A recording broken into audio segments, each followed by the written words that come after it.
Today I was teaching a dance class, specifically a line dancing class, and I realized there are a ton of questions that my students have that I thought would be kind of fun to cover here for anyone that's curious.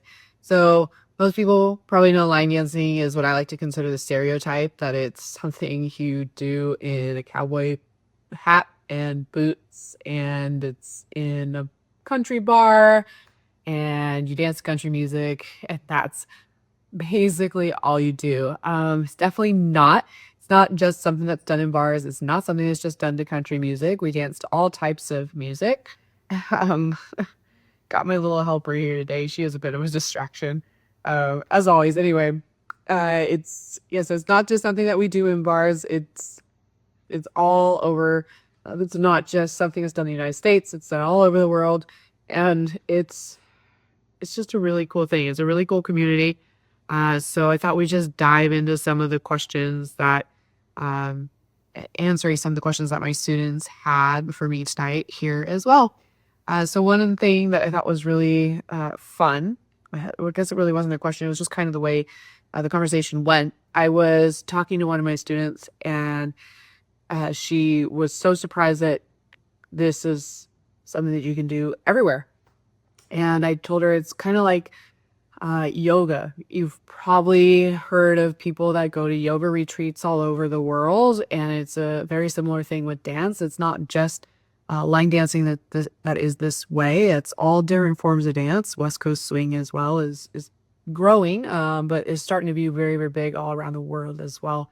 So that being said, um, line dancing like yoga in yoga retreats, you can do it anywhere, and it's got a big global community. So when you show up, you speak the same language, which is line dancing. There are people that do this as a full-time job. They work in the industry, and if we lovingly call it the industry, and they travel the world and they teach.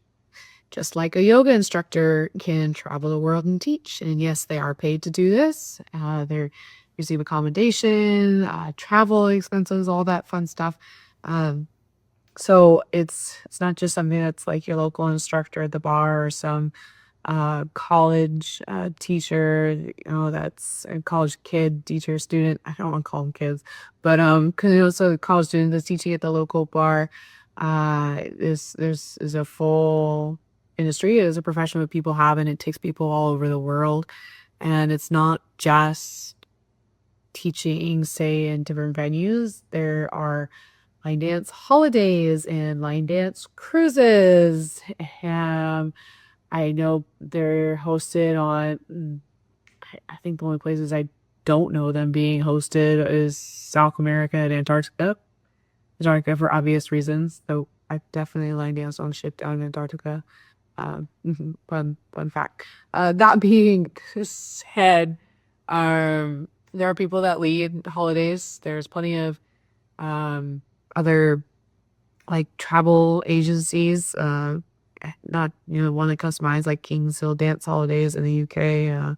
They put on a lot of line dancing events and holidays, line dancing holidays throughout the year. So it's not something that's just like localized, I guess you could say. It is global. It's a really cool thing. And let me see, the instructor, let's see where here's our helper.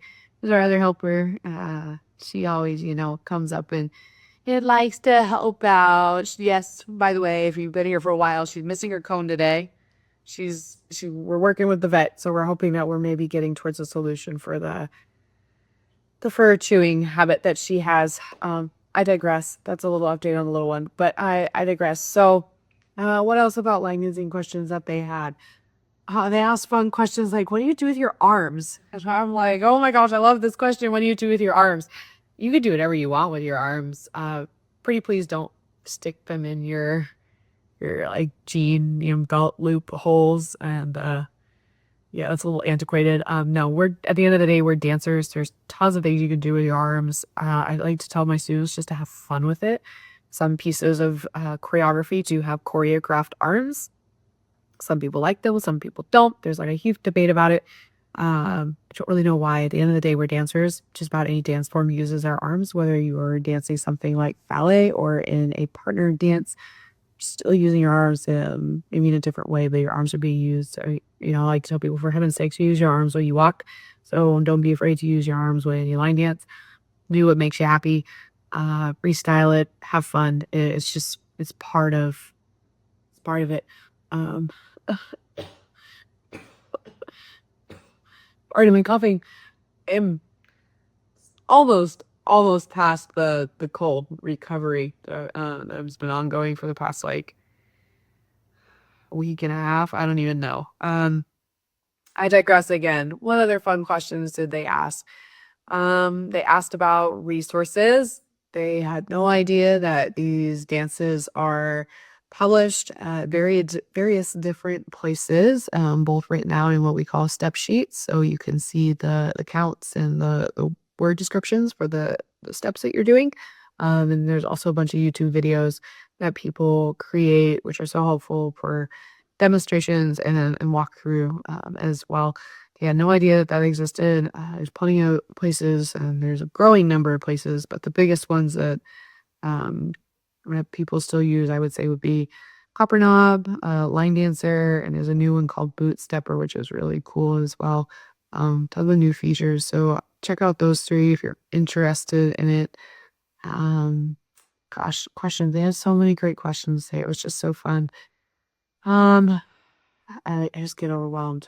They had questions. So it was like, finally, people that ask questions. They asked about retention. I know people have a lot of trouble, especially starting out when they're learning dance, any kind of dance, remembering the steps, and especially when you're trying to remember a piece of choreography, that can be hard. And so that's probably where I recommended them to go to the resources. Number one thing I tell people is if you go to a class and you walk out of it with enough retention that you can go home and practice from a video, um, or a step sheet, if you prefer words, then you've done everything right. And I just think that's super cool. They my little one's looking at me. She looks so funny without the cone. I'm digressing again. They asked me another really good question that I just had. Hold up. It's come back to me. They were marveling at when they walk into different places, whether that's a line dance bar in Las Vegas or a line dance bar or a venue locally, that a piece of music comes on and everybody knows what's being danced. And that's like, it blows their minds. It blows my mind still. But the reality is there's different dances danced in different places, potentially the same piece of music. Uh, of course, there's many people that get inspired by a piece of music and they hear something different and they choreograph their own dance and it gets published. And it, generally speaking, there's one I would say that like wins out of everything that's choreographed, but sometimes that doesn't happen and you get multiple uh, dances that are danced in different places. Sometimes you get floor splits, which are where you have like one dance on one portion of the floor and you have another on other portion of the floor. But it was fun talking to them about that because um, it really is like a language, like a shared knowledge, that when a piece of music comes on, we know what it's gonna be. I would tell you I still struggle with that when I'm in a new place. I am not 100% sure what dance they're going to be dancing to a piece of music. So I usually stand off to the side and go, "Do I recognize it? Do I not recognize it?" And if I do, I jump in. If it looks simple enough, I'll jump in, try to pick it up. I did one. I don't know if you can hear her. She just chirped when she jumped up. Ugh, she's my little talker, and I just love her so much. But I'm digressing again. So anyway, yeah, I think the advice for that, if you ever are in that situation, is to kind of check it out. It really depends on the venue, or the situation that you're in.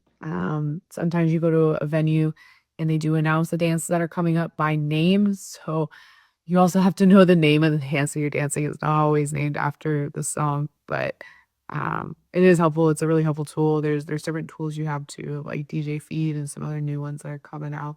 So I go to rabbit hole and go down, yeah, down the rabbit hole. But I don't want to keep this video kind of short, mostly to spare my voice, but also just because I want to keep it short tonight.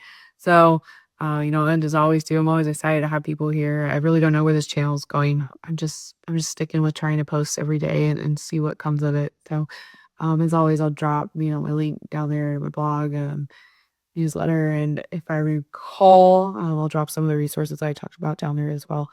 And catch you on the next one. Bye.